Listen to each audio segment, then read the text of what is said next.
गौरी पूजन निमित्त पिण्याचे थंड पाणी व फळे वाटप।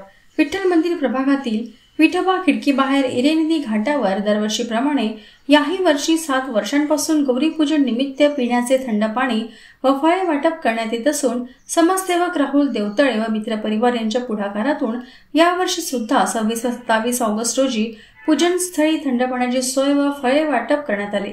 चंद्रपूर शहरातील अनेक भागातून गौरी पूजन व विसर्जनासाठी हजारोंच्या संख्येने महिला भाविक भक्तगण येतात।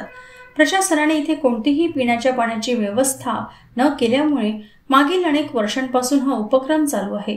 या परिसरात घाणीचे साम्राज्य झाले असून सर्वप्रथम राहुल देवतळे मित्र परिवारातर्फे परिसरातील स्वच्छता करून इथे पिण्याच्या पाण्याचे व फळ वाटपचे स्टॉल लावण्यात आले व गौरी पूजनसाठी आलेल्या महिला भाविकांनी पिण्याचे पाणी व फळ वाटप करण्यात आले।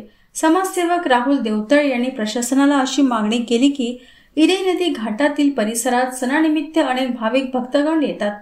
गणपती, नवरात्री उत्सव, छटपूजा अशा अनेक प्रकारचे उत्सव असतात, परंतु परिसरात पिण्याच्या पाण्याची कोणत्याही प्रकारची व्यवस्था नसल्यामुळे भक्तांना पाण्यापासून वंचित राहावे लागते। ही बाब खूप मोठी शोकांतिका आहे।